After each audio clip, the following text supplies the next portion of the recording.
Subscribe करें और bell दबाएं ताकि कोई खबर रह न जाए।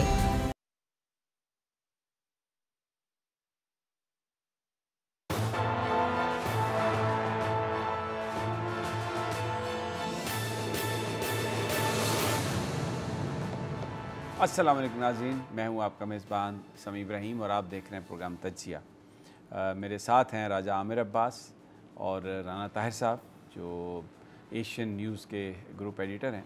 टेलीफोन लाइन पर मुझे अभी ज्वाइन करेंगे तैयब बलोच, हमारे जो सुप्रीम कोर्ट के सीनियर कॉरेस्पॉन्डेंट हैं।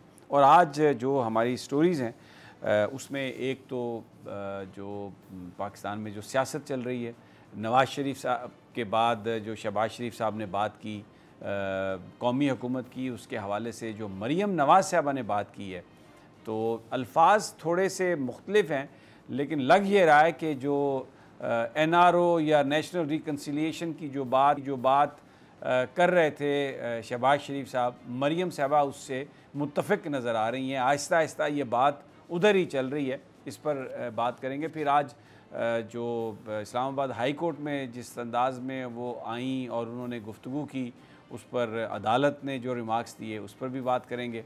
सुप्रीम कोर्ट ऑफ पाकिस्तान में चीफ़ जस्टिस उमर अताब बंदयाल ने भी आज जो शुगर के मामले पर एक थोड़ा इजहार नापसंदीदगी किया।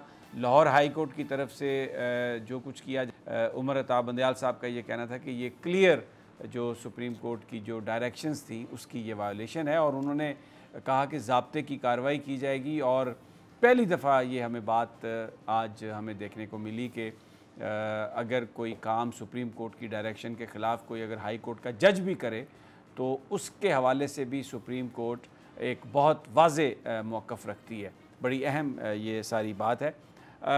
लेकिन आगाज़ जो है अपने प्रोग्राम का वो मैं पाकिस्तान के एक हीरो की कहानी से करूँगा, डॉक्टर अब्दुल कदीर ख़ान, जो पाकिस्तानी जिनको जानते हैं समझते हैं, वो शख्सियत जिसकी बुनियाद पर आज पाकिस्तान सर उठा के दुनिया के इस ख़ित्ते में जहाँ हर तरफ शोरश ही शोरश है और बड़ी ताकतों की साजिशें हैं, वहाँ पर सर उठा के खड़ा है और कोई उसकी तरफ आँख भी मैली नहीं कर देख नहीं सकता मैली आँख के साथ। वजह क्या? Nuclear program. किसने दिया?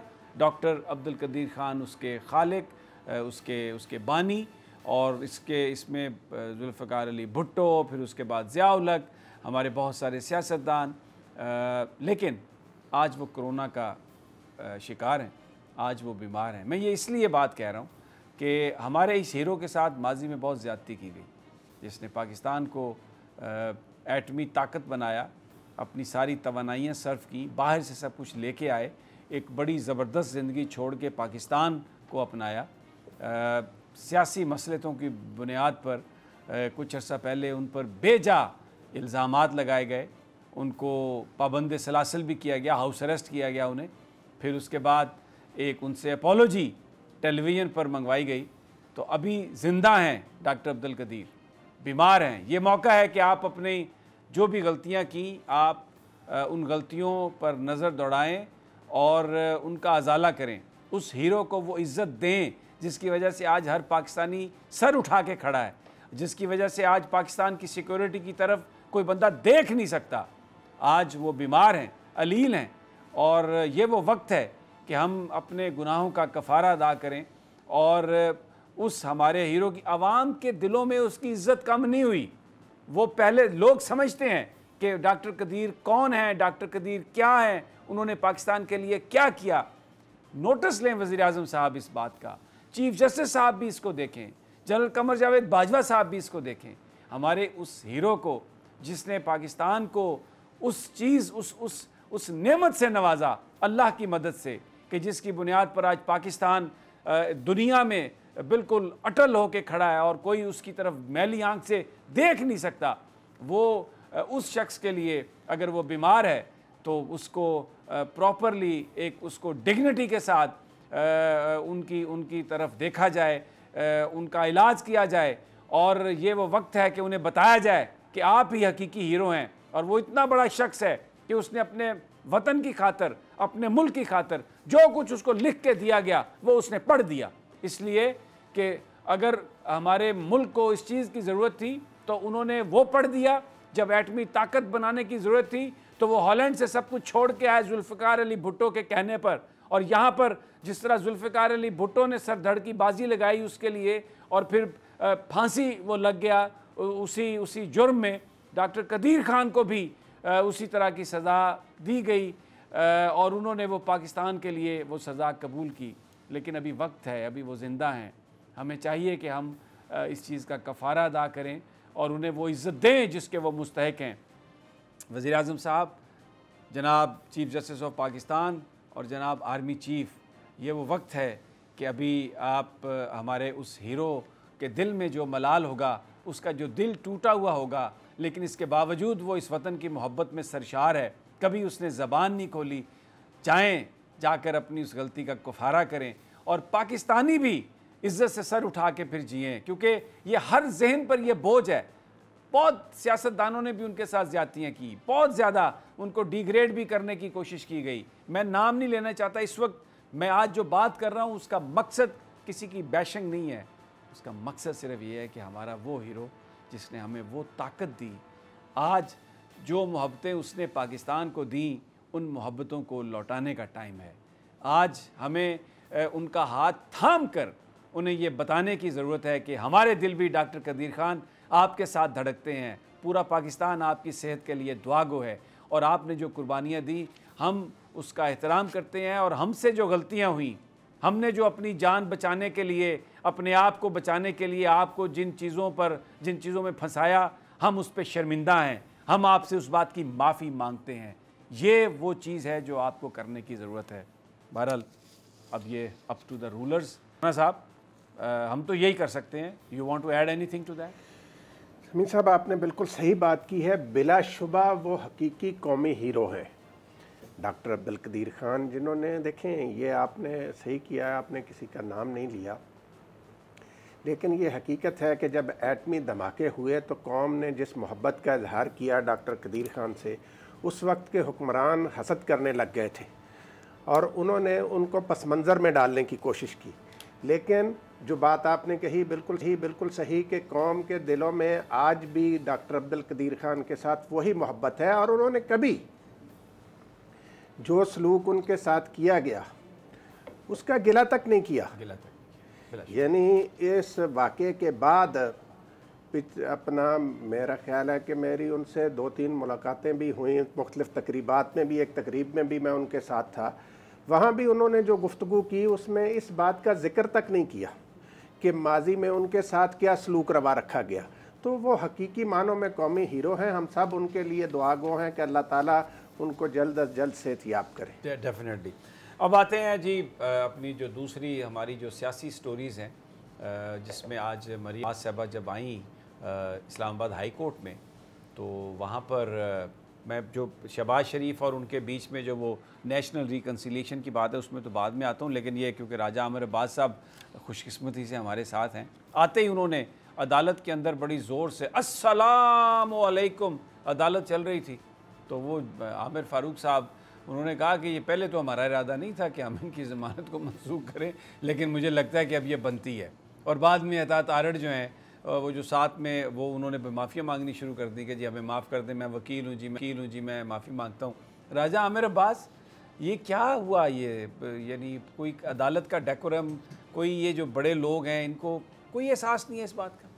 देखिए समी, ये पहली दफ़ा नहीं है, इनको बारहा जब भी इस्लामाबाद हाई कोर्ट पेशी पे आते हैं इनको तंबीह की जाती है, इनके पार्टी के वर्कर्स को तंबीह की जाती है।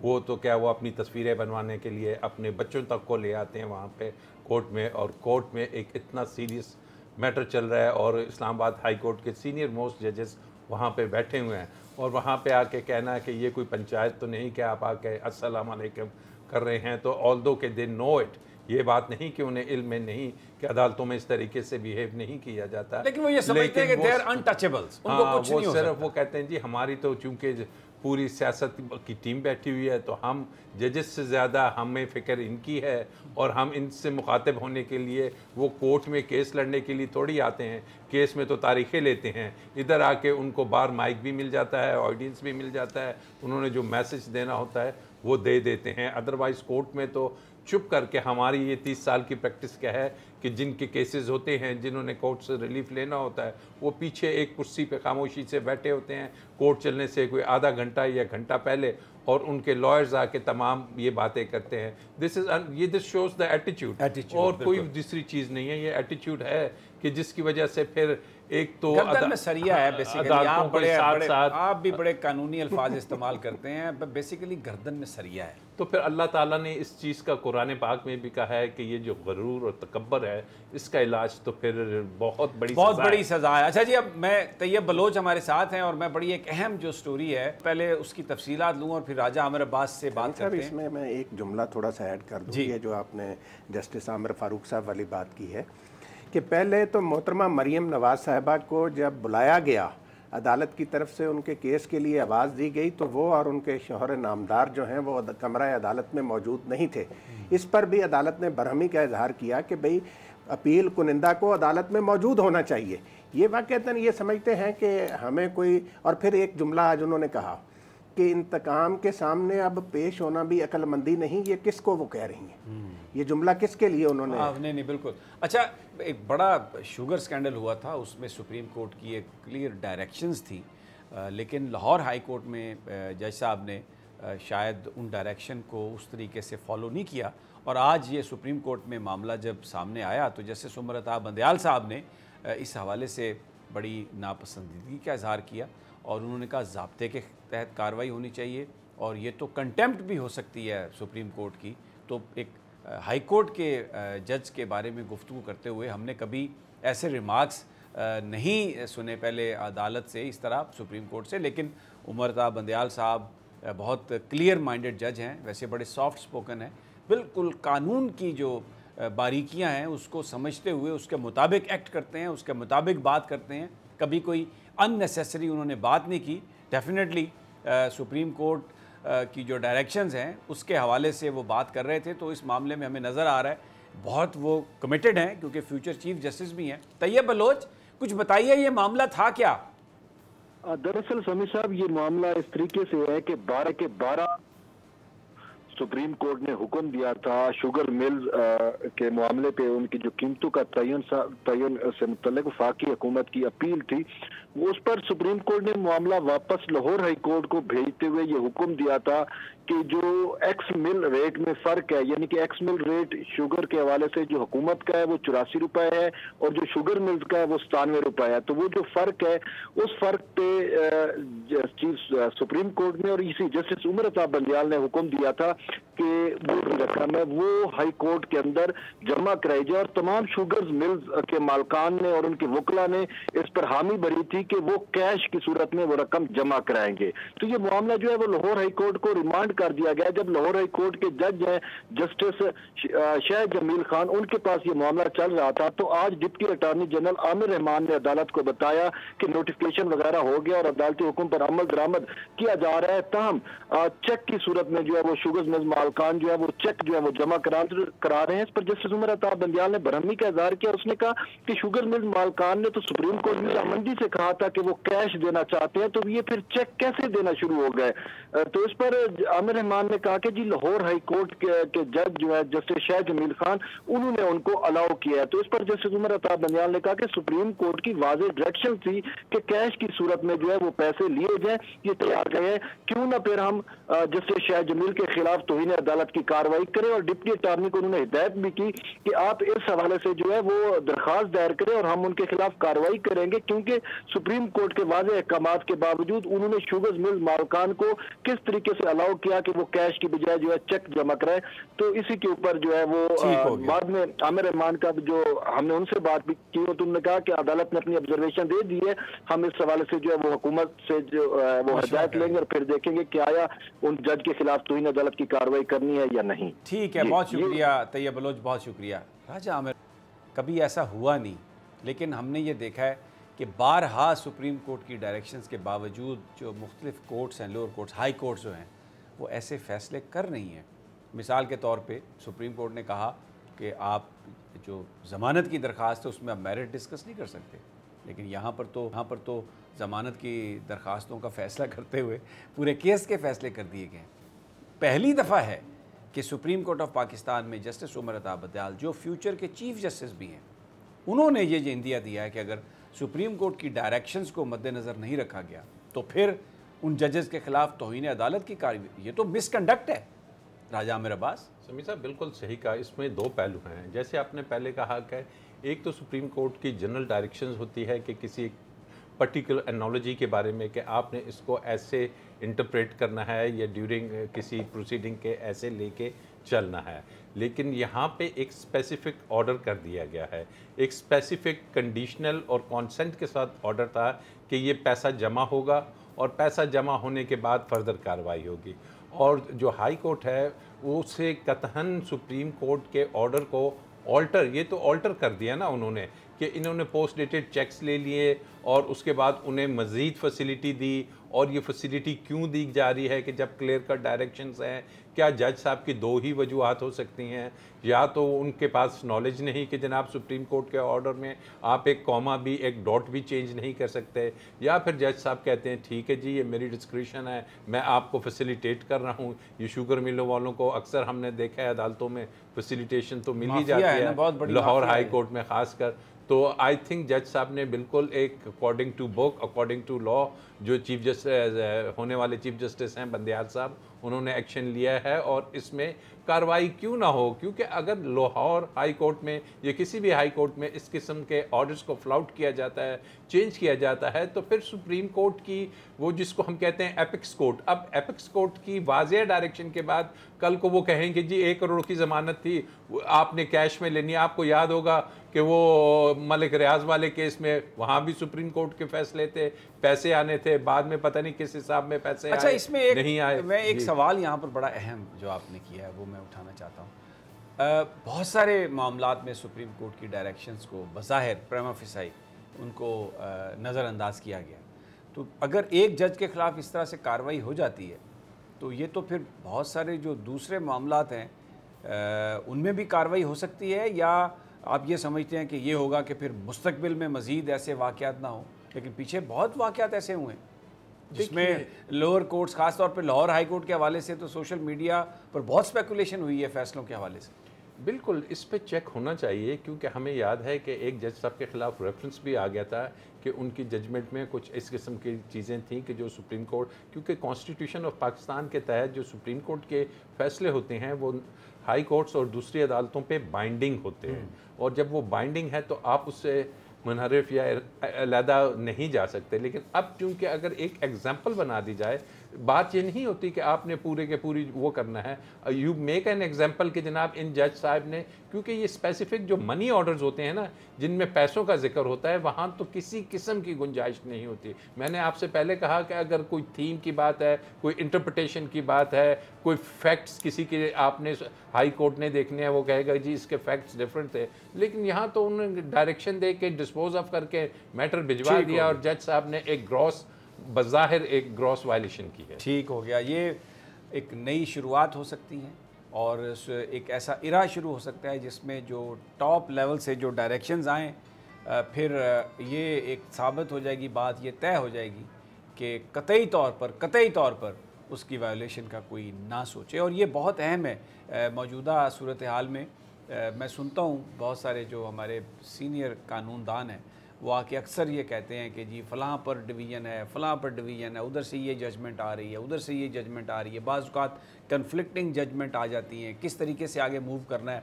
लोग भी देखने वाले कंफ्यूज होते हैं, वकील भी इस हवाले से क्लियर नहीं होते, तो मैसेज जो है वो बहुत गलत जाता है। लेकिन जस्टिस उमर अता बंदयाल ऐसा लग रहा है कि he is mindful of all that and whatever steps he is going to take, वो definitely he will be ensuring कि जो रूल ऑफ लॉ है वो प्रिवेल करे। राना ताहिर साहब, आज नैब की जो अपॉलोजी थी डीजीज़ की तरफ से, जो उन्होंने सुप्रीम कोर्ट के अहाते से प्रीमिसेस से बंदे को उठाया, सुप्रीम कोर्ट ने वो मानने से इनकार कर दिया और कहा कि ज़ाब्ते के तहत कार्रवाई होगी।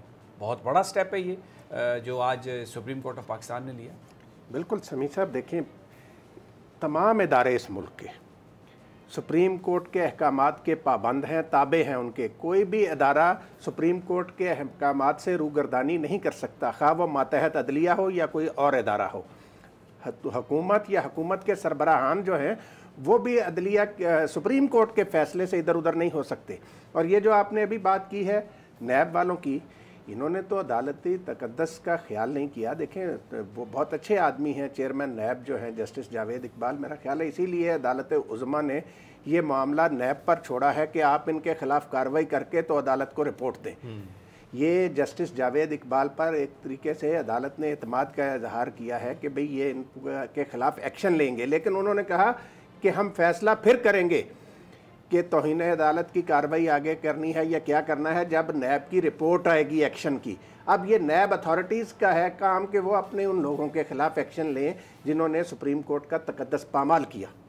राजा आमिर अब्बास, मरियम नवाज़ साहबा शहबाज शरीफ साहब की जो स्टेटमेंट है जिसमें उन्होंने कहा कि कौमी हुकूमत ही मसाइल का हल है क्योंकि इस वक्त मसाइल बड़े गंभीर हैं, उस पर बात करते हुए मरियम साहबा ने जो कहा, पहले मैं आपको वो उनकी गुफ्तगू और फिर आप उस पर कमेंट कीजिएगा। जी सुनवाइए मरियम साहबा ने क्या कहा।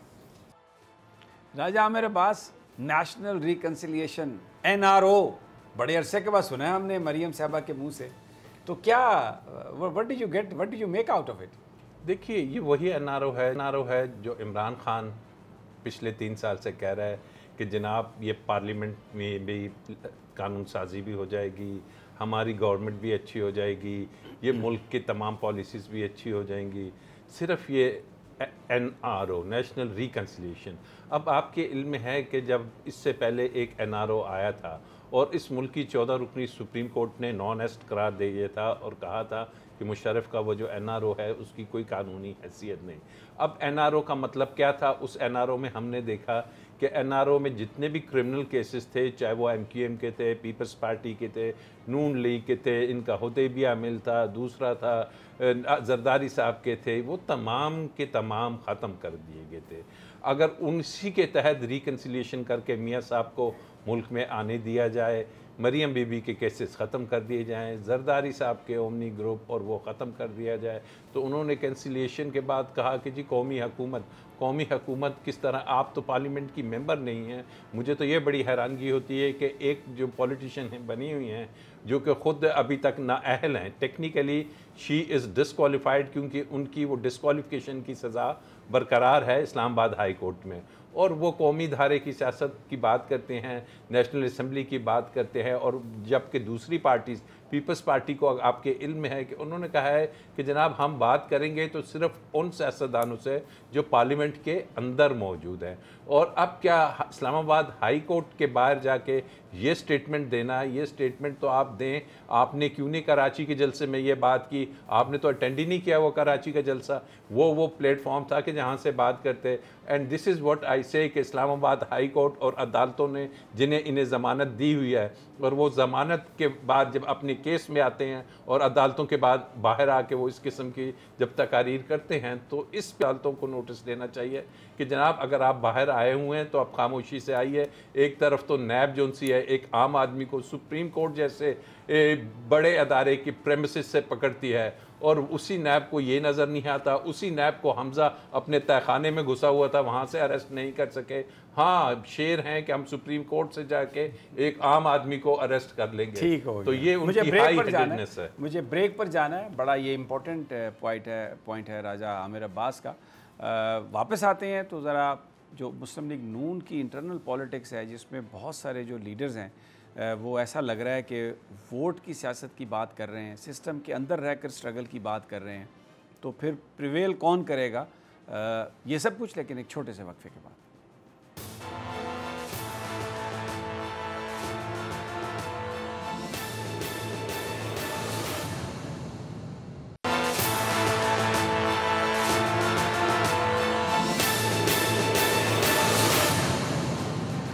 वेलकम बैक नाजरीन। पाकिस्तान की सियासत के हवाले से बात हो रही थी और अभी ब्रेक में मुझसे राना साहब कह रहे थे कि ये जो एक ऐसा घिसा पिटा वर्ड है पाकिस्तान की पॉलिटिक्स में, NRO नेशनल रिकन्सिलिएशन, लेकिन आप देखें सितम ज़रीफ़ी देखें वक्त की या हालात की कि मरियम नवाज़ साहबा पहले कहती हैं नेशनल कंसेंसस और फिर उनके मुँह से निकलता है कि चाचू तो नेशनल रिकन्सिलिएशन की बात कर रहे थे। लेकिन जो इम्पोर्टेंट इसमें पहलू है कि मरियम नवाज़ साहबा उसको सपोर्ट करती हुई नज़र आ रही हैं। वो कह रही हैं कि चाचू नेशनल हुकूमत की बात नहीं कर रहे थे, कौमी हुकूमत की बात नहीं कर रहे थे, वो तो नेशनल रिकन्सिलिएशन यानी एनआरओ की बात कर रहे थे। तो यानी सही बात थी वो मरियम साहबा के नज़दीक भी। बड़ा तेज़ी से ये सफ़र तय हुआ मज़ाहमत से नेशनल रिकन्सिलिएशन की तरफ। अब आगे ये क्या होगा? राना ताहिर साहब, you want to add to that? क्योंकि जो मेरे पास इत्तलात हैं उसमें बहुत सारे जो लीडर्स हैं लाहौर से जिनका ताल्लुक़ है, ख्वाजा साद रफ़ीक हैं, उनमें अयाज सादिक साहब हैं, राना तनवीर साहब हैं और बहुत सारे लोग, वो ये चाहते हैं कि जो वोट बैंक है उसको इंटैक्ट रखा जाए और उस हवाले से जो एस्टेब्लिशमेंट के बारे में जो नाजेबा रवैया था उसको बदला जाए। समी साहब देखें, बात यह है कि सच जो होता है ना वो छुपाए नहीं छुपता। जो बात इमरान खान पिछले 3 साल से कर रहे हैं कि ये एनआरओ मांग रहे हैं, आज मोहतरमा मरियम नवाज़ साहिबा वो इसको स्लिप ऑफ टंग कहें बाद में या कुछ भी कहें, लेकिन उनके मुंह से सच निकल गया कि भाई ये वो एनआरओ मांग रहे हैं। असल रुकावट जो है सारे मामलात में वो ये एनआरओ का ना मिलना है। और ये जो आपने बात की इस्टेब्लिशमेंट के हवाले से, समी साहब आप ये देखें कि मुस्लिम लीग नून में बहुत सारे ऐसे अरकान असम्बली हैं जिनका अपने हलकों में ठीक ठाक असर व रसूख है, उनका एक वोट बैंक है, ज़ाती वोट बैंक है पार्टी से हटकर। वो ये महसूस कर रहे हैं कि ये लंदन में जो साहब भगौड़े बैठे हुए हैं वो पूरा का पूरा उनका हलका बर्बाद कर रहे हैं, उनकी सियासत बर्बाद कर रहे हैं। वो इनको कह रहे हैं कि भाई या तो उसको इधर लाएं पाकिस्तान में, या आप फिर ये छोड़ें और सीधी तरह पार्लियामेंट की सियासत करें। राजा मेरे पास मिल जाएगा एनआरओ? क्योंकि मुझे तो हुकूमत की तरफ से जिस अंदाज में इस पर गुफ्तगू हुई है, शहबाज गिल साहब ने बात की है, फवाद चौधरी साहब ने बात की है और कई हुकूमती ज़ोमा ने इस पर बात की है, बहुत सख्त रिएक्शन आया इस पर। क्या बहुत सारे लोग इस पर भी, उनके भी बड़े सवाल उठ गए कि ये इतना स्ट्रांगली रिएक्ट गवर्नमेंट को करने की क्या ज़रूरत थी? Do you smell some rat? और क्या आपके पास क्या इत्तला? Absolutely no, I do not smell any rat. कोई एनआरओ नहीं मिलेगा। इमरान खान बड़ा क्लियर है, आगे इलेक्शन आ रहे हैं। इमरान खान अगर एनआरओ देगा तो फिर वोट नहीं लेगा। एनआरओ का मतलब तो यही है कि अपने पाँव पे कुल्हाड़ी मार के वापस मियाँ साहब को, अगर मियाँ साहब नहीं तो फिर ये, हाँ अलबत्ता एनआरओ इस सूरत में अगर मांगा जा रहा है कि चले मैं भी नाअहल, मियाँ साहब भी नाअहल, वो जुनैद सफदर साहब, उसको अब मौका दे दिया जाए, लॉन्च तो कर दिया गया है उसे कि जी उसे कोई इलेक्शन की सीट दे दी जाए और फिर ये कोई ऐसा सिस्टम बनाया जाए। बट अगेन ये एनआरओ का सवाल ही नहीं पैदा होता, किसी किस्म का एनआरओ नहीं होगा। इन्हें चाहिए कि अपने केस पे तवज्जो दें, तारीखें ना लें, इसका फ़ैसला होने दें। अगर ये अपील अगले 1 माह 2 माह में इसका डिसीजन आ जाता है तो सियासी मंजरनामे पे आपको नज़र आएगा कि जनाब अगर इन्हें इनकी सज़ा बरकरार रहती है तो फिर ये किस चीज़ की सियासत कर रही है, किस चीज़ की नेशनल रिकन्सिलिएशन की बातें कर रही हैं। फिर तो यही होगा कि शायद उस केस से पहले असली एनआरओ यही लग रहा है कि अगर बैरून मुल्क जाने की कोई इजाज़त दे दी जाए तो वो भी काफ़ी होगा। एनआरओ तो अच्छा, एक और बात चल रही है कि गवर्नमेंट जो है वो इलेक्ट्रॉनिक वोटिंग मशीन्स पर बहुत संजीदा है, बड़ी उन्होंने एफर्ट भी की है और वो कुछ ये बात अपोजिशन को अंदाज़ा है इस बात का, तो वो इस मामले में भी कोई बारगेनिंग करने की कोशिश कर रही है। ये मैं अभी आपको शहबाज गिल साहब की एक गुफ्तगू सुनाता हूँ जो उन्होंने कहा। ऐसा लगता है कि कोई इस तरह की बात चल रही है। जी डॉक्टर शहबाज गिल। राजा मेरे पास बैक ड्रॉप से या बैक डोर से हमें ये मैसेज ना भेजें कि हमज़ा के केसेस ख़त्म कर दें तो मैं ईवीएम पर आपके साथ हूँ। ये व्हाट डू यू थिंक? देखिए जी, ये वही मुनाफिकाना सियासत है। अभी हालिया आपको इलेक्शन कमिश्नर साहब का स्टेटमेंट याद होगा कि जी दोनों पार्टीज़ अगर मान जाती हैं तो हमें ईवीएम पे कोई एतराज़ नहीं।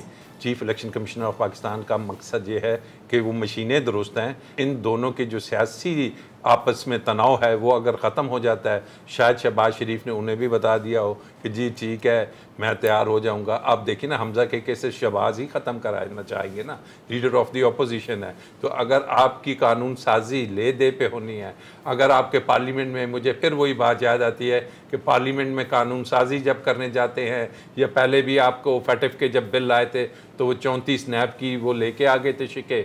अब जब कोई बात हो रही है इलेक्शन रिफॉर्म्स की तो इलेक्शन रिफॉर्म्स में वो कहते हैं कि जी हमजा के केसेस ख़त्म कर दें, अभी इसके बाद कोई और रिफॉर्म्स आएंगे तो बात वही इमरान खान की कि इस पार्लियामेंट में कानून साजी के लिए जब जाते हैं तो ये आगे से अपने केसेस ख़त्म करने का कहते हैं, और जैसे राना साहब ने कहा कि वो बात अब इनके मुंह पे आ चुकी है, और आज अगर ये मैसेज आया है कि हमजा के केसेस ख़त्म करें तो इसमें एक सवाल है मेरा। देखें, ये जो बात है कि हमजा के केसेस, वो केसेस तो सारे नैब में हैं। नैब एक इंडिपेंडेंट इदारा है राना साहब, अगर हुकूमत चाहे भी तो वो नैब से केसेस कैसे ख़त्म करवा सकती है? अगर ख़त्म होते हैं हुकूमत के कहने पर तो फिर अपोजिशन की बात तो ये सच हो जाएगी कि ये नैब और हुकूमत का गठजोड़ है। समी साहब देखें, ये जो है ना, इनका बस चले ना तो ये तो नैब का इदारा ही ख़त्म करवाना चाहते हैं। केसेस वो किस तरीके से ख़त्म करवाना चाहते हैं? वो चाहते हैं कि हुकूमत जो है ये नैब के पर काट दे, ऐसी कानून साजी की जाए जिसके नतीजे में नैब के पर काट दिया जाए। लेकिन पाकिस्तान के अवाम चाहते हैं कि नैब को मज़ीद मजबूत बनाया जाए ताकि ये जो इस तरह के ताख़ीरी हरबे हैं। साहब ऐसे नहीं है, ये बड़े तेज़ हैं। ये सितंबर शुरू हो गया है, अक्टूबर के पहले हफ्ते में चेयरमैन नैब रिटायर हो रहा है। इसी शहबाज शरीफ ने और हुकूमत ने नया चेयरमैन लगाना है। बड़ा आसान तरीका होगा, अगर एनआरओ करना है, केसेस ख़त्म कराने हैं, तो वो एक पहले चौधरी कमर ज़मान था, एक और चौधरी कमर ज़मान ढूंढ के ले आए और ये केसेस भी ख़त्म हो जाएंगे। आपको लगता है कि इमरान खान ऐसा कमर ज़मान लाएंगे, ढूंढेंगे? लगता तो नहीं है, ही इज़ वेरी कमिटेड, हर जगह पर वो यही बात कमिटेड, बट होमवर्क हमें होता हुआ नज़र नहीं आ रहा। कोई नाम ऐसे नज़र नहीं आ रहे कि इनको लाया जाए और नैब के अदारे को मजबूत किया जाए। और अगर आपने right person at the helm of NAB बिठा दिया तो यकीन कीजिए ये जो केसेस पिछले 3 साल में अभी तक अपनी स्टेज 1 पे भी मुश्किल से ये 2 पे पहुंचे हैं, ये अगले 2 साल में ये मुकम्मल तौर पर इलेक्शन से पहले इनका रिजल्ट आपके सामने आ सकता है। इनमें या कन्विक्शन होगी या एक्विटल होगा।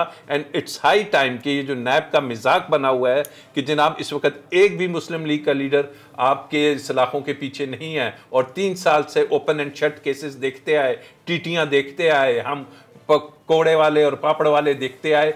एक चेयरमैन अच्छा लगा दें, प्रोसिक्यूटर जनरल पहले ही फारिग हो चुका है, वो लगाइए, और 1.5 साल 2 साल में अगले इलेक्शन से पहले आपको तमाम नैब के केसेस में कन्विक्शंस या एक्विटल्स मिलेंगे। यहाँ पर एक छोटा सा मैं वक्फा लेना चाहता हूँ, और जो नैब से जो राजा आमिर अब्बास ने गुफ्तगू की है उस पर राना ताहिर साहब का भी पॉइंट ऑफ व्यू लेते हैं।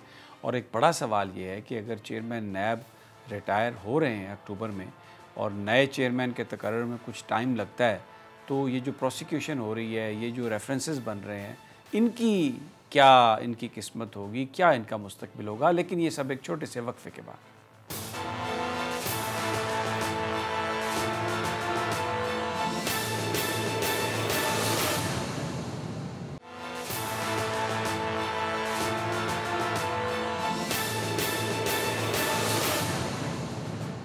वेलकम बैक नाजरीन।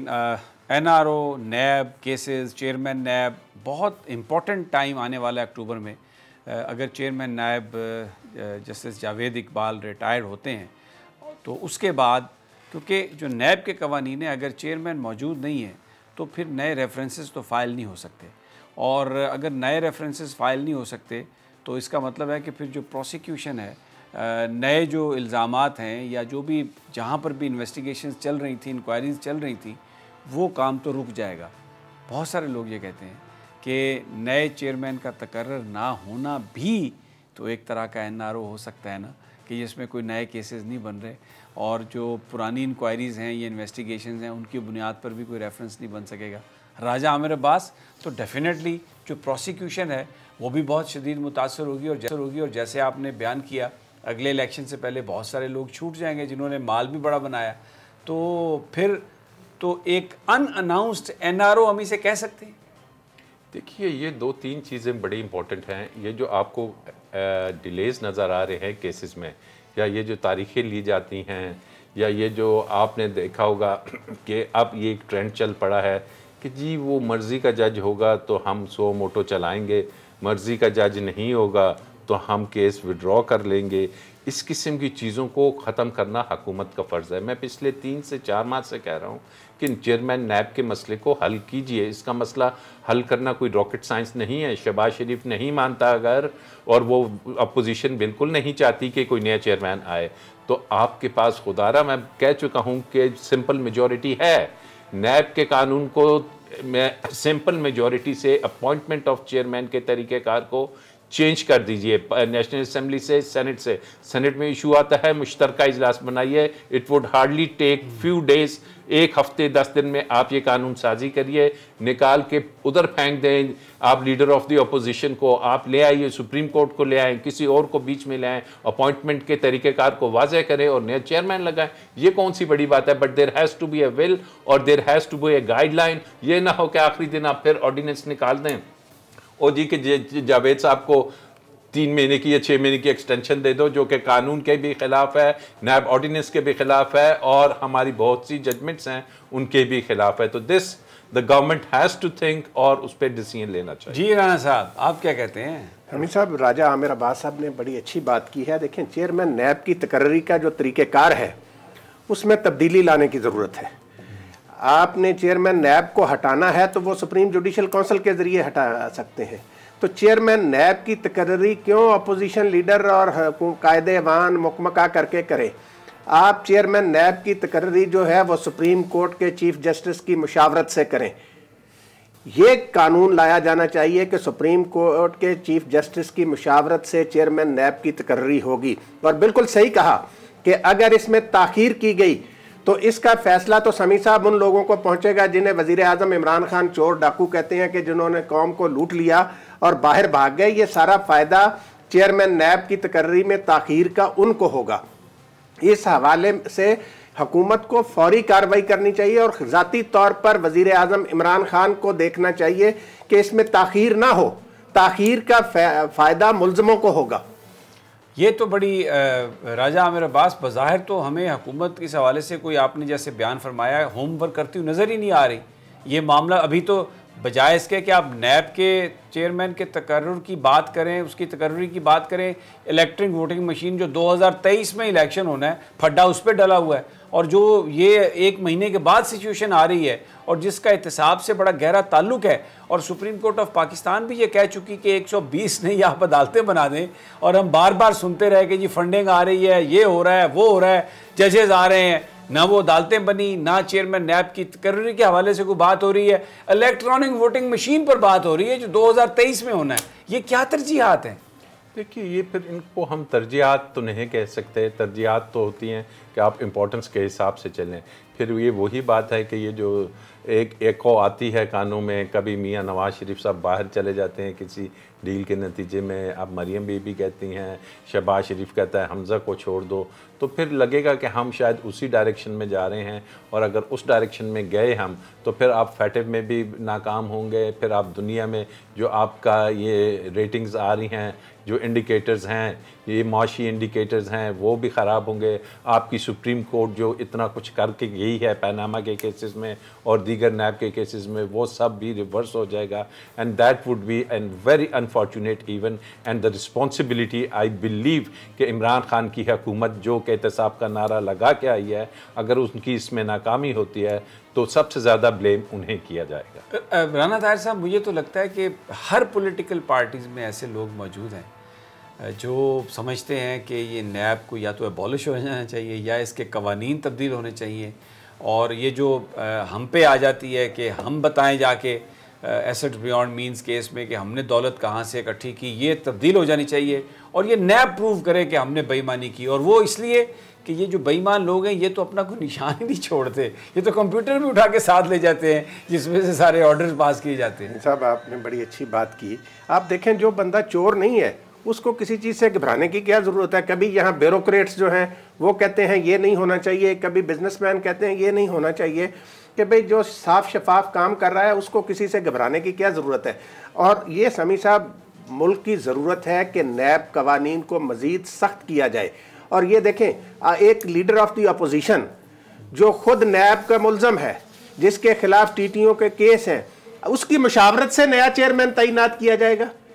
ये एक कानून तो कॉन्फ्लिक्ट ऑफ इंटरेस्ट है राजा आमिर अब्बास। ये तो अजीब हिपोक्रेसी नहीं, ये तो शुरू से ही जब ये कानून सर आप देखें ना, ये जो मौजूदा चेयरमैन नैब था, इसको किसने किया अपॉइंट? इसको किया जो हमारे उस वक़्त के वज़ीर आज़म थे शाहिद खाकान अब्बासी, और जो इस वक्त अरबों के 3 साल से स्कैम में अंदर हैं सैयद खुर्शीद शाह साहब अस्पताल में है जी, उन्होंने इनको अपॉइंट किया। लेकिन एक राजा आमिर अब्बास एक बात तो है ना कि जस्टिस रिटायर्ड जावेद इकबाल साहब के ज़माने में केसेस तो बहुत हुए हैं सर, केसेस लोगों की को बात पकड़ा नहीं तो है, गया वो बात ये है कि अब वो अगर तो मेगा में तो केसेस आपके वो आपको पता है कि जिस तरह के प्रोसिक्यूटर्स सब भर्ती सही हैं है। जावेद इकबाल साहब तो कहते रहे ना कि हम ये मेगा केसेस की बात करते हैं।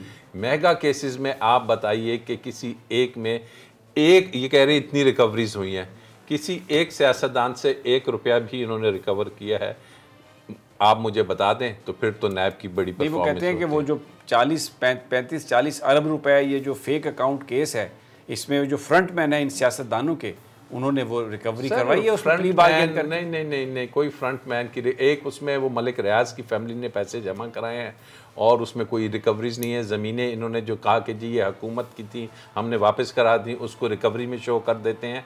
बात है कि जी किधर है मियां नवाज शरीफ, किधर है ख्वाजा बरादर, किधर है आसिफ जरदारी, किधर है आसिफ साहब, किधर ख्वाजा आसिफ, किधर हैं खुर्शीद शाह साहब, क्या हुआ इनके केसेस का, क्या हुआ, क्या रिजल्ट आया? लेकिन वो तो नैब अदालतों का काम है ना, वो तो चेयरमैन नैब का, तो आप उसको अदालतें पूछती हैं। 2 साल से आप बताइए आपने शहबाज शरीफ के खिलाफ क्या निकाला है, उधर नैब खामोश होती है। अदालतें पूछती हैं कि बताओ मियां नवाज शरीफ के एवनफील्ड के फ्लैट्स की कीमत क्या है, आप कहते हैं कि जाके गूगल करें। अदालतें पूछती हैं कि जी बताइए आपने अरेस्ट कितने किए और क्या इनसे रिकवरी की। वो टीटीज तो डॉक्यूमेंटेड सारा एविडेंस है, उसको अभी तक अदालत में क्यों नहीं? ये बात तो राजा आमिर अब्बास की राना साहब बिल्कुल ठीक है। उस हवाले से तो हमें प्रोसिक्यूशन बहुत ही कमजोर नजर आती है। समी साहब बहुत ज्यादा कमजोर है। ये देखें 3 साल कमजोर है नहीं सर, कमजोर रखी गई है, जानबूझ के रखी गई है। ये देखें अभी इसहाक डार साहब का आप मामला देख लें। वो तो खैर आज सदर साहब ने साइन कर दी है, सेनेट की सीट तो गई। सेनेट की सीट तो गई, लेकिन समी साहब ये केस है कि नहीं है कि नैब को मतलूब मुलजम जो है वो वज़ीर आज़म उस वक्त के जो थे शाहिद खाकान अब्बासी साहब, उनके सरकारी तैयारे पर फरार हुआ। उस हवाले से शाहिद खाकान अब्बासी के खिलाफ कोई केस बनाया गया? बताइए, बड़ी इंपॉर्टेंट बात है। ये शाहिद खाकान अब्बासी साहब बड़े धड़ल्ले से आके कह देते हैं कि जी क्या है देले की करप्शन, और यानी एक उन्होंने रटा हुआ नून लीगियों ने कि देले की करप्शन नहीं की। अब ये जो वो कहते हैं कि खरबों की करप्शन की है, आप अदालतों में लाएं। हमने तो देले की करप्शन नहीं की, देले की तो वो सही कहते हैं, देले को तो वो देखते ही नहीं, वो तो खरबों की तरफ देखते हैं। तो समी साहब ये मजाक अब कौम के साथ ख़त्म होना चाहिए। और जिन लोगों ने इस मुल्क को लूटा है, अब ये आ गया है मामला इमरान खान के हाथ में। जो राजा आमिर अब्बास साहब ने बिल्कुल सही बात की कि उनके पास पार्लियामेंट में इतनी अक्सरियत मौजूद है कि वो नैब कवानीन में तब चेयरमैन नैब की तकर्री का कानून बदल सकते हैं। और अगर सेनेट में अकलियत है तो वो जॉइंट सेशन बुला के ये कानून तब्दील कर सकते हैं। ये बड़ा इंपॉर्टेंट टास्क है। करप्शन इस बुनियाद पर तहरीक इंसाफ ने लोग उम्मीद लगा के बैठे हैं। इमरान खान साहब की जो अपनी ज़ात है उनके हवाले से अभी तक लोगों का एतमाद मजरू नहीं हुआ। लोग उन पर एतमाद करते हैं, लेकिन ये सवाल ज़रूर करते हैं कि मिस गवर्नेंस हुई है। उनके इर्द गिर्द जो बहुत सारे लोग हैं, उन्होंने जो इमरान खान साहब करना चाहते हैं उनको नहीं करने दिया गया। लेकिन फिर भी बिल आखिर ये रिस्पॉन्सिबिलिटी तो प्राइम मिनिस्टर की ही बनती है कि वो इन तमाम लोगों से वो काम करवाएं जो जिनका वादा उन्होंने कौम से किया। आने वाला दिन, आने वाला टाइम नहायत अहम होगा। देखते हैं ये जो कश्ती है ये किस तरफ जाती है। इजाज़त दीजिए, कल फिर इंशाल्लाह मुलाकात होगी अल्लाह ने के बाद।